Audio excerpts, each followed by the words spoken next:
तो यहाँ पे हमारे पास नेवर स्टोक इक्वेशन है। ये इसमें क्या है, ये पूरी की पूरी नेवर स्टोक इक्वेशन होगी और इसमें क्या है, जो हमारे पास बॉडी फोर्स है वो वैनिश हो जाता है। तो जो बॉडी फोर्स यहाँ पे F है, जब वो वैनिश हो गया मतलब वो गायब हो गया यहाँ से, तो रिमेनिंग मेरे पास क्या बचा, दिस और ये पूरा का पूरा पोर्शन जो कि मैंने यहाँ पे रख दिया। अब इस पे म्यू अपॉन रो, रो मैंने बताया यहाँ पे डेंसिटी को रिप्रेजेंट करता है, पी प्रेशर को रिप्रेजेंट करता है, ठीक है, और ये क्यू जो है ये वेलोसिटी है। क्लियर। तो हमने यहाँ पे म्यू अपॉन रो ये ले लिया मैंने new, this is mu, this is new, mu and new, तो न्यू मैंने इक्वल टू ले लिया म्यू अपॉन रो। तो यहाँ पे म्यू अपॉन रो को लिख दिया मैंने यहाँ पे न्यू। क्लियर। अब मेरे पास ये इक्वेशन फर्स्ट है। अब मैं क्या करती हूँ, इन कार्टेशियन कोऑर्डिनेट में लेती हूँ। कार्टेशियन कोऑर्डिनेट में हमने क्या किया, जो हमारे पास वेलोसिटी होती है वो इस तरीके से म्यू आई कैप प्लस के वी जे कैप प्लस के ओमेगा के कैप, मतलब एक्स एक्सिस के अकॉर्डिंग यू, वाई एक्सिस के according v and z axis के अकॉर्डिंग ओमेगा। और जो हमारे पास डेल होता है इसको आप अच्छे से जानते होंगे, ये मेरे पास इसकी वैल्यू क्या होती है, i cap curl upon curl x plus j cap curl upon curl y plus k cap curl upon curl z. Clear. अब इन दोनों वैल्यूज को हम यहाँ पे रखेंगे, देन इसको सॉल्व करेंगे। अब देखो इस क्यू की वैल्यू मैंने यहाँ पे ये वाली रख दी d upon d t equal to minus k 1 upon rho, minus k 1 upon rho. अब यहाँ पे डेल पी है, ठीक है, अब ये डेल है पूरे का पूरा यहाँ पे, ठीक है। अब इसको मैंने p से मल्टीप्लाई किया तो यहाँ पे p p आ जाएगा, तो ये चीज़ आ गया, तो ये वाला फैक्टर मेरे पास बन गया कंप्लीट। क्लियर। फिर mu, mu as it is new, sorry ये न्यू है, new as it is and then this.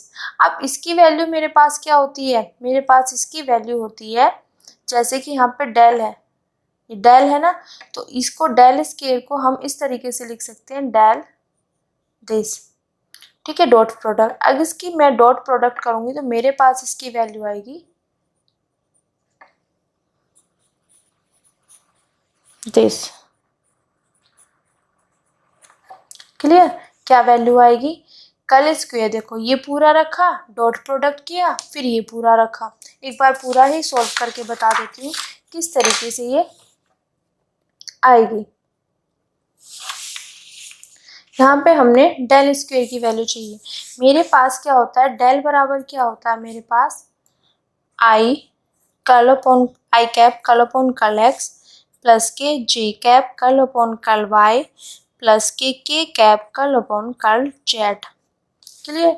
मुझे डेल स्क्वायर की वैल्यू मतलब डेल डॉट डेल ये, ठीक है, डॉट प्रोडक्ट, तो इसका मतलब i cap curl upon curl x plus k j cap curl upon curl y plus k cap curl upon curl z, dot product.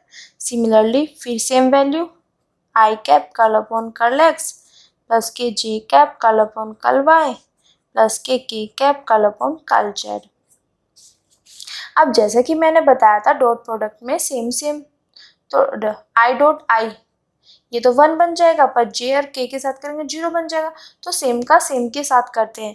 Clear. तो यहाँ से जब मैं करूँगी तो आई डॉट आई 1 बन जाएगा, और यहाँ से एक ये है एक ये है, तो ये क्या हो जाएगा मेरे पास दिस, प्लस सिमिलरली जे जे के प्लस दिस एंड दिस। मैंने अभी आपको बताया था कि जब हम डॉट प्रोडक्ट करते हैं उसमें क्या करते हैं बेटा, ये क्या चीज़ होती है हमारे पास जब भी डॉट प्रोडक्ट हम करते हैं, ये आई इसके साथ करेंगे 1 आता है, आई डॉट जे इस तरीके से ये चीज़ हमारे पास होता है बेटा। एक मिनट, यहाँ पे हमने ये चीज़ लिखी I dot I cap, same same की वैल्यू इसमें डॉट प्रोडक्ट में 1 होती है, जे की जे के साथ 1 होती है, के की के साथ 1 होती है। क्लियर। अगर मेरे पास आई डॉट जे हो जाए तो 0 बन जाती है, जे डॉट के बन जाए ये भी 0 बन जाती है, और के डॉट आई बन जाए ये भी 0 हो जाती है। तो जब मैं इन दोनों की मल्टीप्लाई करूँगी, प्रोडक्ट डॉट प्रोडक्ट करूँगी, तो आई डॉट आई 1 बन जाएगा, तो इन दोनों की ये चीज़ आ जाएगा, जब मैं आई डॉट जे करूँगी तो 0 हो जाएगा, तो ये फैक्टर 0, इसके साथ ये 0। फिर सिमिलरली जे और आई डिफरेंट डिफरेंट है तो 0, जे जे सेम है तो वैल्यू 1 आएगी और दोनों का स्केयर करके ये टर्म आ गई। फिर सिमिलरली इसके साथ करूँगी, डिफरेंट है 0, फिर इसके साथ के आई 0, के जे 0 और के 1 आ जाएगा, सेम सेम, तो ये चीज़ तो हम इस तरीके से करते हैं। क्लियर बेटा? अब देखो यहाँ पे हमने ये वाली वैल्यू पुट कर दी डेल स्क्वायर की। अब क्यू की वेक्टर क्यू की वैल्यू क्या मेरे पास दिस, तो ये पूरी की पूरी वैल्यू पुट कर दी। यहाँ से हमारा ये काम हो गया। नेक्स्ट देखते हैं, ये चीज़ एज इट इज़ रखी मैंने, ये एज इट इज़ रखी, यहाँ पे ये चीज़ सेम रखी। अब देखो ये चीज़ म्यू एज इट इज, अब इस पूरे फैक्टर की अंदर मल्टीप्लाई कर दी। जब मैं अंदर मल्टीप्लाई करूँगी तो आई कैप आएगा ये, और जो ये u है यहाँ पे चला जाएगा। सिमिलरली प्लस का साइन होगा, j कैप आएगा और v इनके यहाँ पे चला जाएगा। Similarly omega. क्लियर? तो ये हमने यहाँ पे इसको थोड़ा सा सॉल्व किया। अब आगे देखते हैं। अब comparing on both side components of i j k cap की, हम यहाँ पे जितने भी कंपोनेंट्स हैं उनको कंपेयरिंग करेंगे। किस तरीके से? अब देखो इधर आई कैप का क्या कंपोनेंट बनेगा, d u upon d t, j cap का क्या बनेगा, d v upon d t, k cap का क्या बनेगा यहाँ पे d omega upon d t. तो यहाँ पे जो हमने d u upon d t, d v upon d t, d omega upon d t, तो ये हमने इधर वाले ले लिए। क्लियर? अब जब मैं इधर आई कैप का देखूंगी तो मेरे पास आई कैप के साथ साथ क्या आएगा, माइनस के 1/रो कल पी अपॉन कल एक्स, यहाँ से माइनस के 1/रो कल पी अपॉन कल एक्स। क्लियर? फिर देखो म्यू ये चीज़ है, आई कैप के साथ म्यू की मल्टीप्लाई और ये पूरा का पूरा फैक्टर, ये जे का ये के का, तो इसके साथ ये वाला पूरा फैक्टर आएगा प्लस में। तो यहाँ से आई कैप के मेरे पास आगे दिस लिखा हुआ है।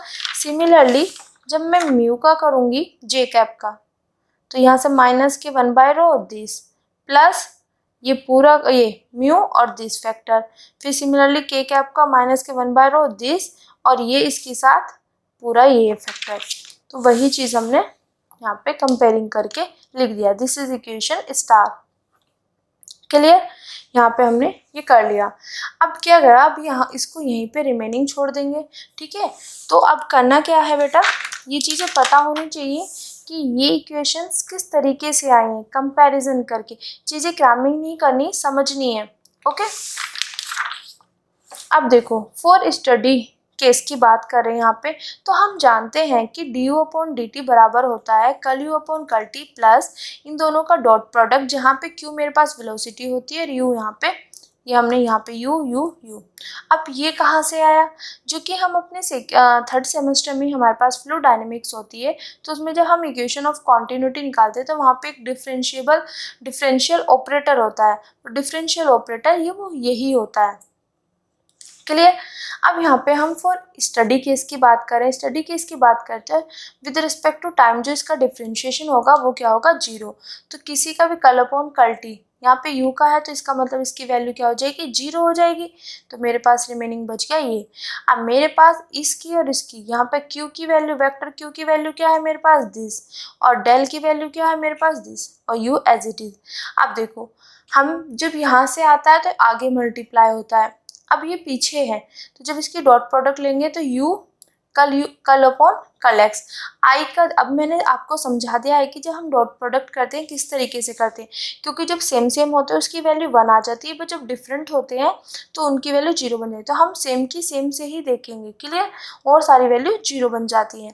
तो आई के आई वाले से देखेंगे तो यू पहले है कल अपॉन कल एक्स, वी पहले कल अपॉन कल वाई, ओमेगा ये यहाँ पे बेटा ओमेगा है, ओमेगा कल अपॉन कल जेड, ये एज इट इज। ठीक है? अब क्या है, ये u तो एज इट है, अब ये u इधर से मल्टीप्लाई होगा तो यहाँ पे ये u आ जाएगा। तो यहाँ से मेरे पास d u upon d t की वैल्यू आ गई दिस। अब यहाँ पे मैंने देखा d u upon d t तो यहाँ पे भी है, तो इसकी वैल्यू मैं यहाँ पे पुट करूँगी।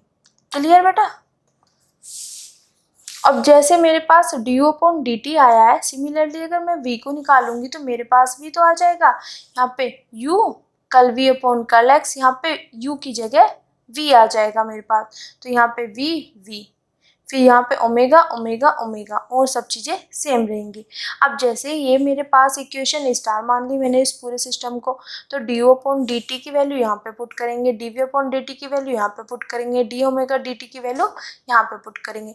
ये समझ आई कैसे किया? ठीक है, ये हमें पता है ये डिफरेंशियल ऑपरेटर है इन जो हमने कॉन्टिन्यूटी इक्वेशन ऑफ कॉन्टिन्यूटी की थी। और यहाँ पे स्टडी केस की बात कर रहे हैं तो विद रिस्पेक्ट टू टाइम इसकी जो डिफ्रेंशिएशन होगी वो क्या हो जाएगा मेरे पास, 0 हो जाएगा। क्लियर? तो वो चीज़ अब मैंने यहाँ पे इसकी वैल्यू पुट कर दी, डी अपॉन डी टी की वैल्यू ये पुट कर दी, यहाँ पे ये चीज़ मेरे पास सिमिलर आ गई। यहाँ पे d v upon d t की वैल्यू पुट कर दी, यहाँ पे d omega upon d t की वैल्यू पुट कर दी। This is equation 2, 3 and 4। Clear? अब देखो, since the equation of continuity, अभी मैंने बोला इक्वेशन ऑफ कॉन्टिन्यूटी में जो हम डिफरेंशियल ऑपरेटर की बात करते थे वो चीज़ लिया था। अब यहाँ पे हमने इक्वेशन ऑफ कॉन्टिन्यूटी ले ली फॉर इनकम्प्रेसिबल फ्लो के लिए। अब मेरे पास इक्वेशन ऑफ कॉन्टिन्यूटी क्या होती है, दिस इक्वल टू 0। अब यहाँ पे इनकम्प्रेसिबल वाला यहाँ पे आया, तो यहाँ पे जो हमारे पास डेंसिटी है वो कांस्टेंट है। मैंने वही बोला था इनकम्प्रेसिबल का मतलब क्या होता है, उसकी जो वॉल्यूम होती है, डेंसिटी होती है, जो हमारे पास पोर्शन होता है उनमें कोई चेंज नहीं आता। वो फिर मतलब उनमें कोई कंप्रेसिबल मतलब इनकम्प्रेसिबल है, वो कंप्रेस नहीं हो पाते हैं। तो यहाँ पे कोई चेंज नहीं आता है, तो मतलब डेंसिटी जो है वो कांस्टेंट रहती है। तो ये चीज़ है, हमने डेंसिटी की टर्म्स में लिखी है। डेंसिटी अगर कांस्टेंट है तो विद रिस्पेक्ट टू टाइम अगर मैं इसका डिफ्रेंशिएशन करूँगी तो ये 0 बन जाएगा। क्लियर? फिर मेरे पास रिमेनिंग ये बचेगा। अब यहाँ से देखो, ये तो मेरे पास कांस्टेंट है, इधर जाके 0 बन जाएगा, तो मेरे पास रिमेनिंग बचा ये। तो यहाँ से ये डायरेक्ट लिखा हुआ है कि the equation of continuity for incompressible flow is this. Clear हो गया? अब देखो यहाँ पे इसकी वैल्यू हमें पता है बेटा, वेलोसिटी की वैल्यू हमें पता है। क्लियर?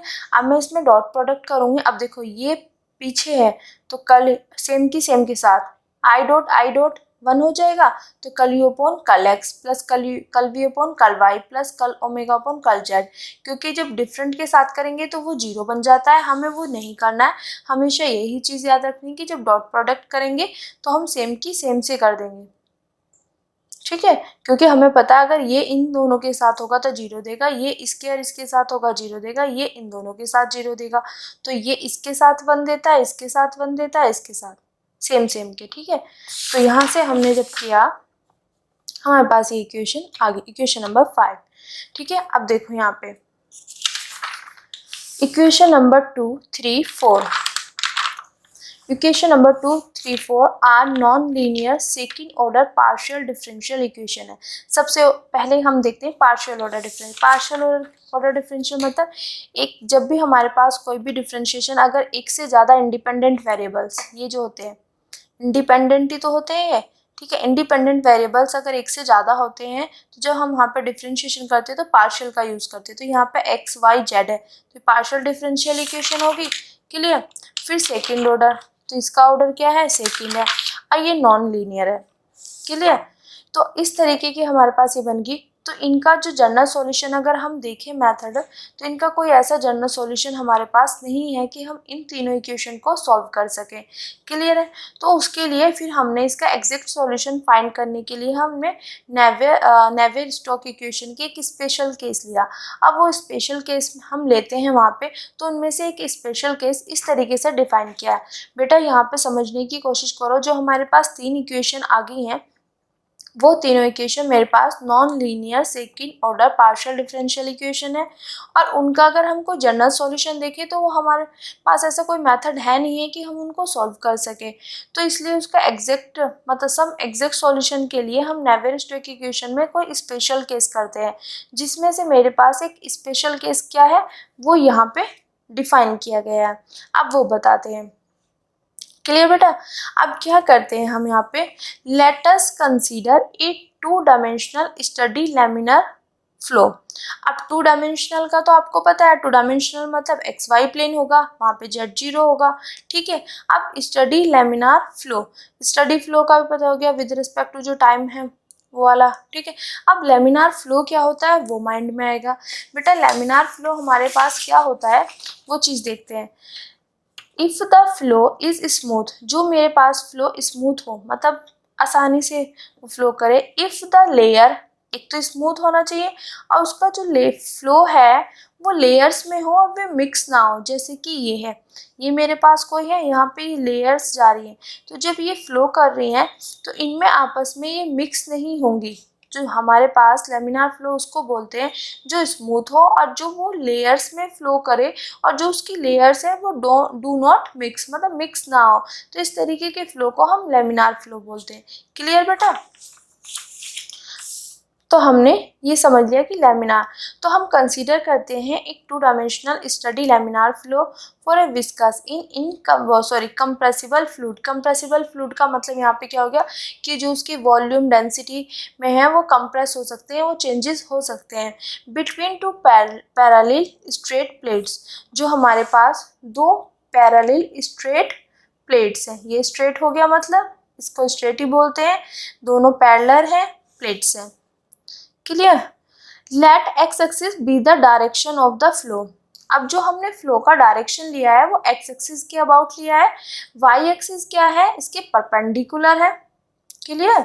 ये वाई एक्सिस इसके परपेंडिकुलर है और जो जेड एक्सिस है वो इसकी जो विड्थ होगी हमारे पास, जो मतलब इसकी जो विड्थ होती है प्लेट्स की, उसके पैरेलल है। क्लियर? और यहाँ से हमने दे दिया कि जो हमारे पास 2 यहाँ पे प्लेट्स हैं उनके जो बीच की डिस्टेंस है वो है h। क्लियर यहाँ तक? अब देखो मेरे पास 2 डायमेंशनल बॉडी है और जो फ्लो हो रहा है वो सिर्फ एक्स एक्सिस के अबाउट है।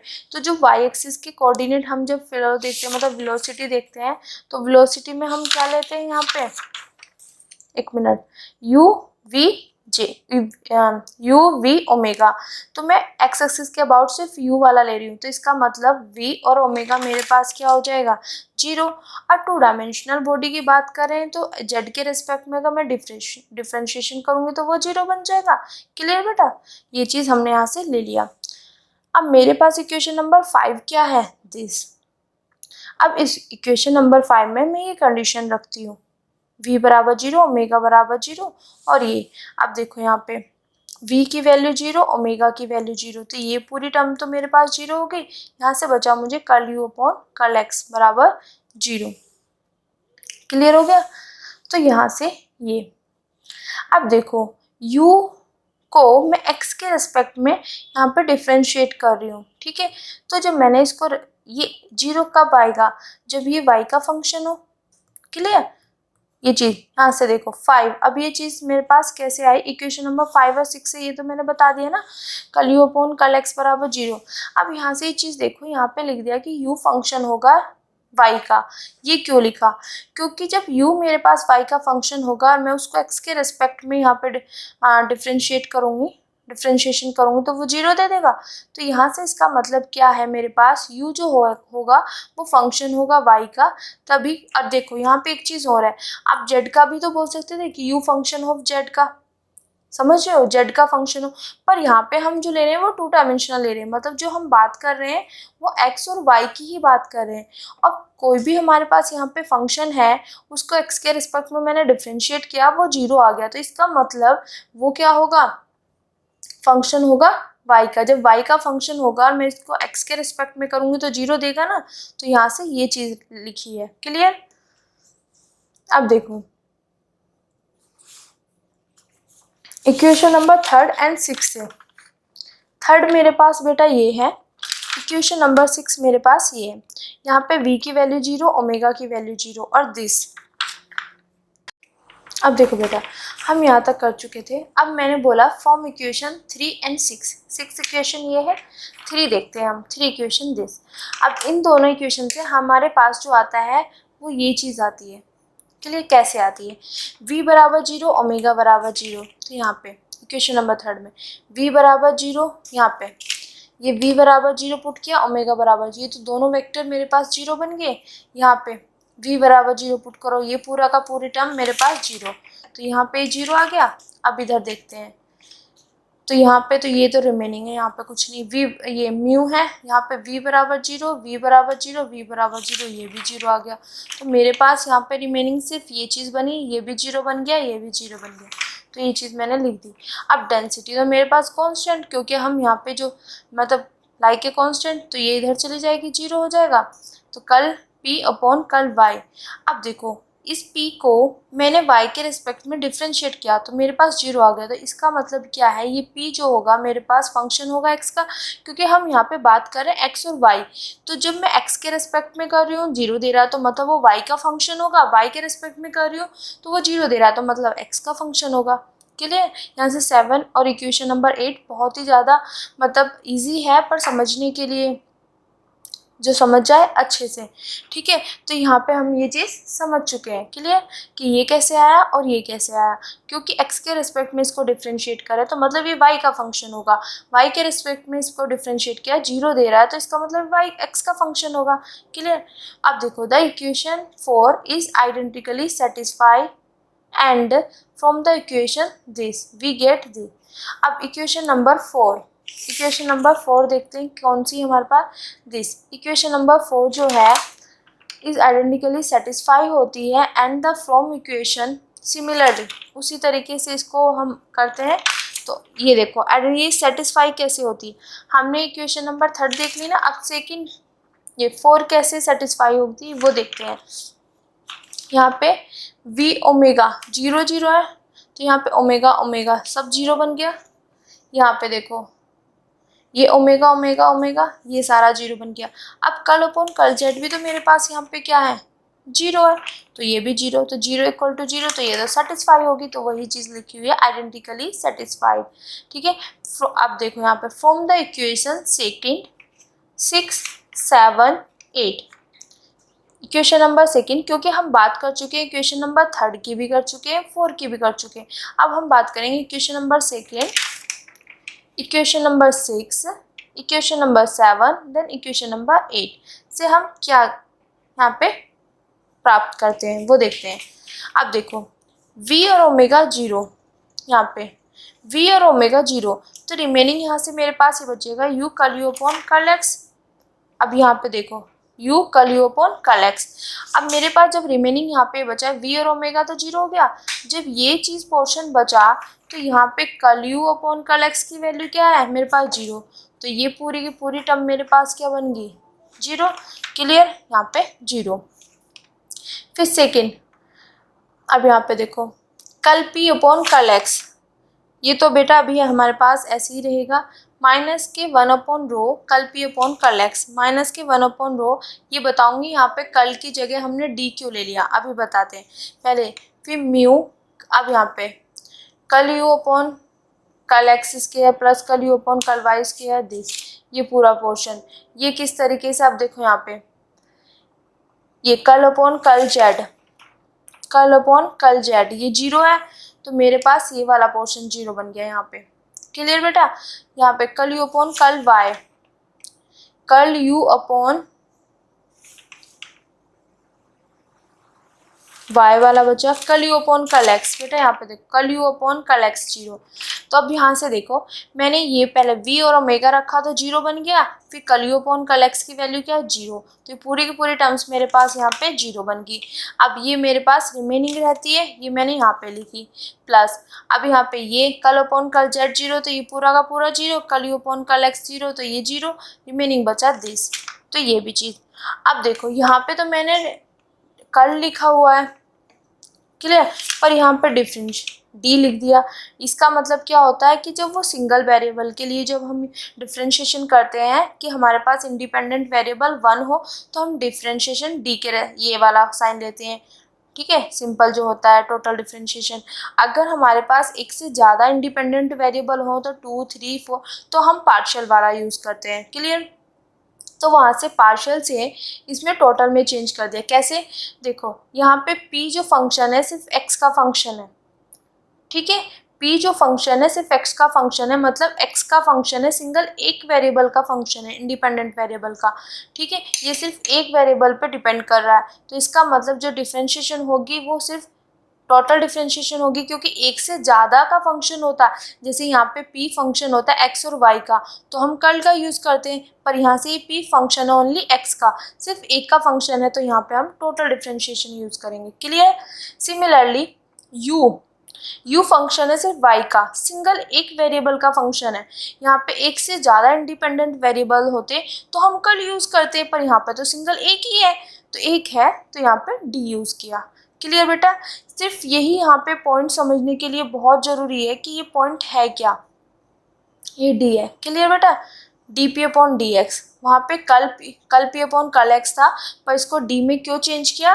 क्योंकि कल हम यूज़ तब करते हैं, पार्शियल डिफरेंशिएशन तब करते हैं जब एक से ज़्यादा वेरिएबल होते हैं, पर पी जो मेरे पास फंक्शन है वो सिर्फ एक्स का फंक्शन है, तो मतलब एक का फंक्शन तो यूज़ कर दिया D P upon D x. यहाँ पे वाई है तो ये भी एक का फंक्शन है, डी अपॉन डी एक्स। ठीक है, यहाँ तक आई होप आपको अच्छे से समझ आया होगा। नेक्स्ट, अब बेटा ये चीज़ है मेरे पास यहाँ पे आगे, अब इसको हमने यहाँ पे क्या किया, D P upon D x है, ये इधर आ गया मेरे पास। देखो ये माइनस में है, इधर इधर जाएगा तो प्लस में, ये एज इट इज, तो वही चीज़ मैंने यहाँ पे किया है। ये इधर आ गया तो बेटा यहाँ पे ये प्लस साइन है, सिर्फ प्लस। क्लियर? तो प्लस लिखा हुआ, मैंने लिखने की जरूरत नहीं है, ये चीज़ संदेश। अब म्यू की वैल्यू मेरे पास न्यू की वैल्यू क्या होती है मेरे पास, म्यू अपॉन रो, तो वो वैल्यू मैंने यहाँ पे पुट कर दी। रो से रो कैंसिल हो गया, तो यहाँ से D P upon D x की वैल्यू मेरे पास ये चीज़ आ गई। ठीक है, अब देखो यहाँ पे u इज ए फंक्शन है ऑफ y का ओनली, जो हमने अभी तो निकाला है यहाँ से कि u मेरे पास फंक्शन है केवल y का, इसके अलावा किसी का फंक्शन नहीं है। u जो है फंक्शन है ओनली y का। तो जब मैं D P upon D x यहाँ से देखो, अब यहाँ से मैं एक एग्जांपल ले लेती हूँ। जैसे मैंने u का इसको समझाने के लिए u बराबर मैंने ले लिया y क्यूब और वाई स्क्वायर, दो मान के चलते हैं। तो जब मैंने इसका डिफ्रेंशिएशन किया यहाँ से डी अपॉन डी वाई, तो 3y स्क्वायर, सेकेंड है तो सेकेंड टाइम किया 6y आ गया। और अगर मैं ये चीज़ लेके चलती हूँ तो डी अपॉन डी वाई क्या हो गया 2y, और एक बार और किया क्योंकि मुझे तो यहाँ पे सेकेंड चाहिए ना, तो 2। अब देखो मैंने दो केस लिए और ये दो केस ही पॉसिबल है, या तो ये होगा या ये होगा। मेरे पास जो u फंक्शन है या वो ओनली y का फंक्शन है, सिर्फ y में ही है। तो जब मैं यहाँ से D P upon D x की जो वैल्यू आएगी, या तो वो फंक्शन होगा y का, यहाँ से D P upon D x इसके इक्वल है ना, और ये मेरे पास सिर्फ फंक्शन है y का, तो इसकी दो पॉसिबिलिटी आ रही है, या तो ये फंक्शन होगा y का, यहाँ पे ये वाला फंक्शन इसकी जो वैल्यू आएगी या तो y में आएगी या कोई कांस्टेंट आएगा। क्लियर? यहाँ पे वैल्यू निकाल दी ना बेटा, इस चीज़ को ध्यान से समझो। यहाँ पे मैंने दो एग्जांपल लिए कि u फंक्शन है ओनली y का, तो दो तरीके के यहाँ एग्जांपल लिए। तो यहाँ पे इसकी वैल्यू मेरे पास एक बार 6y आई, एक बार कांस्टेंट आई, तो मतलब इसमें यहाँ पे पूरे में या तो ये कांस्टेंट होगा या इसकी वैल्यू y में होगी। तो जब ये आएगा तो ये इसके इक्वल है, तो मतलब D P upon D x या तो मेरे पास y का फंक्शन होगा या मेरे पास कांस्टेंट होगा। क्लियर? यहाँ से ये लाइन आप देखो, फ्रॉम इक्वेशन 8 से क्या कहती है, जो मेरे पास p है वो फंक्शन है x का। हमने इक्वेशन नंबर 8 क्या थी हमारे पास, कि जो p है, जो हमारे पास प्रेशर है, वो सिर्फ फंक्शन है x का, उसके अलावा किसी का फंक्शन नहीं है। और यहाँ से हम कह रहे हैं ये चीज़ देखो, p फंक्शन है ओनली x का। अगर p सिर्फ x का फंक्शन है, यहाँ पे ये चीज़ ध्यान देना बेटा, p फंक्शन है x का, तो यहाँ से D P upon D x अगर मेरे पास y का फंक्शन कैसे आ जाएगा, क्योंकि p तो सिर्फ x का फंक्शन है, तो यहाँ पे y का फंक्शन तो नहीं आ सकता ना इसका डिफ्रेंशिएशन। जब मेरा p x का फंक्शन होगा तो जब मैं उसका डिफ्रेंशिएशन करूँगी x के रिस्पेक्ट में, या तो वो कांस्टेंट होगा या x का फंक्शन होगा। क्लियर? दो ही पॉसिबिलिटी है ना बेटा, जैसे यहाँ पे मैंने किया है। अगर मैं यहाँ पे p है, p मेरे पास कुछ भी हो, जैसे x क्यूब हो गया और x स्क्वायर में ये दो चीज़ ही मान लो। देखो यहाँ पे मैं अलग से समझाती हूँ इसको, यहाँ तक तो समझ आ गया बेटा कि ये मेरे पास या तो y का फंक्शन होगा या कांस्टेंट होगा। अब ये देखते हैं, मेरे पास यहाँ से p जो है वो फंक्शन है सिर्फ x का। ठीक है, तो मैंने यहाँ से p एक बार x क्यूब ले लिया और एक बार p ले लिया मैंने x। क्लियर? तो मैं यहाँ से D P upon D x निकालती हूँ। D P upon D x मैंने यहाँ से निकाला तो मेरे पास 3x स्क्वायर, और यहाँ से D P upon D x निकाला तो मेरे पास आ गया 1। तो मेरा कहने का मतलब ये है कि p सिर्फ x का फंक्शन है, तो जब मैं dp/dx निकालूंगी या तो वो x का फंक्शन आएगा, x का फंक्शन होगा, या वो कांस्टेंट होगा, इन दोनों में से एक होगा। ठीक है, और यहाँ पे लिखा हुआ है कि ये क्या होगा, या तो y का फंक्शन है या कांस्टेंट है, तो ये y का फंक्शन तो हो नहीं सकता क्योंकि ये x का फंक्शन है। क्लियर, तो ये वाला ना होके हमारे पास dp/dx क्या हो जाएगा, कांस्टेंट हो जाएगा। क्लियर, कैसे किया बेटा, ये हमारे पास दो पॉसिबिलिटी, या तो ये है या ये है, पर जब मैंने इसको देखा इस एग्जांपल से तो यहाँ पे दो केसेस आते हैं हमारे पास, या तो वो x का फंक्शन होगा या कांस्टेंट। ठीक है, अब यहाँ पे x का फंक्शन तो है नहीं y का, तो y का तो हो नहीं सकता क्योंकि x का होगा, तो यहाँ पे इसका मतलब कांस्टेंट दिया हुआ, तो इसका मतलब ये सही है, तो dp/dx मेरे पास क्या बन जाएगा, कांस्टेंट। क्लियर, अब यहाँ पे देखो, इस जो कांस्टेंट यहाँ पे बना है dp/dx, इसको हम बोलते हैं pressure gradient is constant. Clear, मतलब क्या है, dp/dx को हम बोलते हैं प्रेशर ग्रेडियंट। ये चीज़ ध्यान रखना बेटा, कहीं आपसे अगर पूछा जाए कि what is the pressure gradient, तो आप बोलोगे dp/dx is the pressure gradient, और वो क्या है यहाँ पे, कांस्टेंट है। क्लियर, अब यहाँ से इक्वेशन नंबर 9 है, इस इक्वेशन नंबर 9 को मैं जो है इंटीग्रेट करूँगी with respect to y। Clear, y के रेस्पेक्ट में इंटीग्रेट करूँगी। अब dp/dx से जब मैं y के रेस्पेक्ट में करूँगी तो इसको एज इट इज़ एक कांस्टेंट की तरह मानेंगे, तो dp/dx, और जब हम यहाँ पे देखो ये चीज़ समझा देती हूँ, मेरे पास है dp/dx equal to mu d square u upon d y square, ये चीज़ है। अब मैं इसको इंटीग्रेट कर रही हूँ with respect to y, integrate कर दें यहाँ से dy, इंटीग्रेशन dy। क्लियर, जब ये तो x का फंक्शन है, p भी x का फंक्शन ही तो है यहाँ पे। ठीक है, तो x का फंक्शन है तो एक एज इट इज़ कांस्टेंट की तरह माना जाएगा, तो यहाँ से 1 dy हो गया। अब म्यू भी बाहर हमारे पास, अब देखो ये तो u जो है वो y का फंक्शन है यहाँ पे।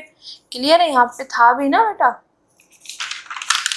u फंक्शन है y का, तो वो चीज़, तो जब मैं इसको यहाँ पे देखो डिफ्रेंशिएशन सेकेंड टाइम है, जब इंटीग्रेशन करूँगी तो एक बार आ जाएगा, ऐसे ही तो होती है, और प्लस कोई कांस्टेंट, और यहाँ पे ही 1 है तो इसकी वैल्यू आ जाएगी 1 dp/dx दिस इक्वल टू।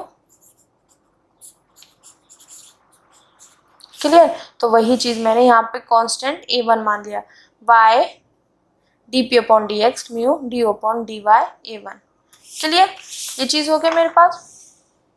अब देखो, फिर जब एक बार इंटीग्रेट कर दिया, फिर एक बार और करना है इसको इंटीग्रेट। अब देखो dp/dx तो मेरे पास एज इट इज़ एक कांस्टेंट की तरह वर्क करेगा, और जब मैं y का इंटीग्रेशन करूँगी तो कैसे करते हैं, y² हो जाएगा ना, तो वो आ गया यहाँ पे y²/2। Similarly equal to mu, अब यहाँ पे ये तो कांस्टेंट की तरह वर्क करेगा, तो du/dy y के रिस्पेक्ट में इंटीग्रेट करनी है, और यहाँ पर डिफ्रेंशिएशन y के रिस्पेक्ट में, तो डिफ्रेंशिएशन और इंटीग्रेशन कैंसिल हो जाएगा, तो यहाँ पे रिमेनिंग मेरे पास क्या बच जाएगा बेटा, u ही तो बच जाएगा यहाँ से।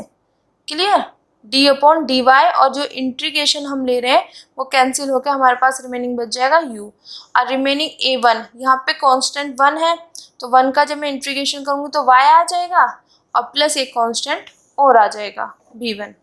क्लियर, इंटीग्रेशन अच्छे से समझ आई बेटा। ठीक है, मैं एक बार और बता देती हूँ कैसे किया हमने। ये चीज़ था मेरे पास y dp/dx equal to mu du/dy plus के a1। अब मैंने इसकी इंटीग्रेशन की, इंटीग्रेशन करूँगी तो इस तरीके से y dp/dx और यहाँ पर dy। अब ये तो मेरे पास x का फंक्शन है, और यहाँ पर डिफ्रेंशिएशन, तो ये तो मेरे पास एक कांस्टेंट की तरह वर्क कर रहा है। यहाँ पर मैंने बता भी दिया dp/dx क्या है, कांस्टेंट है। जब dp/dx से कांस्टेंट है तो वो तो कांस्टेंट की तरह बाहर आ जाएगा, तो यहाँ से मेरे पास सिर्फ रिमेनिंग क्या बचेगा, यहाँ पे dp/dx बाहर, रिमेनिंग बचा y dy। क्लियर, अब इसका डिफ्रेंशिएशन क्या होता है मेरे पास, y²/2। यहाँ से क्लियर हो गया बेटा कि ठीक है। अब म्यू, अब यहाँ पे देखो इस टर्म को कैसे किया, म्यू मेरे पास कांस्टेंट है, यहाँ से इंटीग्रेशन है डी अपॉन डी वाई और यहाँ पे मेरे पास डी वाई, ठीक है, डी वाई से डी वाई कैंसिल इस तरीके से, और यहाँ पे डिफ्रेंशिएशन है, ये इंटीग्रेशन है, कैंसिल होकर मेरे पास रिमेनिंग बचेगा यू, क्लियर। फिर यहाँ पे a1 और यहाँ पे मेरे पास अगर इंटीग्रेशन करूँगी तो डी वाई और इसकी वैल्यू आ जाएगी y, और यहाँ पे जो हमारे पास जब हम इंटीग्रेशन करते हैं तो एक कांस्टेंट ऐड करके चलते हैं, तो यहाँ पे कर लिया मैंने b1, क्लियर बेटा, यहाँ तक समझ। अब देखो ये मैंने एज इट इज़ यहाँ पे रखा, इन दोनों को मैं माइनस में इधर लेगी, फिर मैंने क्या किया, जो a1 और b1 है यहाँ पे माइनस में a1 b1 इनको मैंने मान लिया ab, फॉर मतलब रीअरेंज किया और कुछ नहीं किया, आप नहीं भी मानोगे तब भी कोई प्रॉब्लम नहीं होगी, क्लियर है। तो यहाँ से मैंने u की वैल्यू फाइंड कर ली, u की वैल्यू मेरे पास क्या आएगी, ये अंदर नीचे चला जाएगा दिस, ठीक है, 1/μ इसके यहाँ पे गया बेटा, और यहाँ पे जाएगा, जब इसमें जाएगा तो वो कांस्टेंट ही बन जाएगा, मतलब कांस्टेंट है इसमें a1 b1 है तो उन्हीं के साथ आ जाएगा ये कांस्टेंट, क्लियर। तो ये वे है a b are constant to be determined from the boundary condition. अब मेरे पास u की वैल्यू ये चीज़ आ गई, जो कि मैं फ्लो ले रही थी, ये वाला फ्लो एक्स एक्सिस के अबाउट मैंने फ्लो लिया था ना, तो ये मेरे पास u की वैल्यू मैंने ये ले ली। अब इस u को आगे फाइंड करने के लिए मैं यहाँ पे कांस्टेंट फाइंड, जो मेरे पास a और b जो मेरे पास कांस्टेंट है उनको मैं फाइंड करूँगी, तो उनको किस तरीके से फाइंड करूँगी, बाउंड्री कंडीशन की हेल्प से। तो यहाँ पे हमारे पास दो पर्टिकुलर केसेस हैं, पहला है हमारे पास दिस फ्लो एंड दिस, ये दो फ्लो हैं, इनको हमें आगे करना है, ठीक है बेटा। आज के लेक्चर में हम यहीं तक कराएंगे, देन इसके बाद हम u को किस तरीके से फाइंड करेंगे और इसके जो कांस्टेंट हैं इनको हम किस तरीके से बेटा यहाँ पे ये चीज़ ध्यान रखना, म्यू में इधर लेके गई हूँ, कांस्टेंट की तरह काम करा, जो -a1 b1 है ना ये इसी में a में आ गया, ओके। या आप इसको यहाँ पे ये चीज़ भी लिख सकते हो कि -a1 अपॉन म्यू, इसको मैंने यहाँ पे ये वैल्यू a और b वैल्यू दे दी, क्लियर। तो ये मेरे पास कांस्टेंट आ गए, यहाँ पे इनको डिटरमाइन करने के लिए हमारे पास ये दो पर्टिकुलर केसेस होते हैं, कटीज फ्लो होता है, प्लेन पॉजिबल फ्लो होता है, ठीक है। इसको हम करेंगे अपने नेक्स्ट लेक्चर में। आज के लिए बेटा थैंक यू सो मच।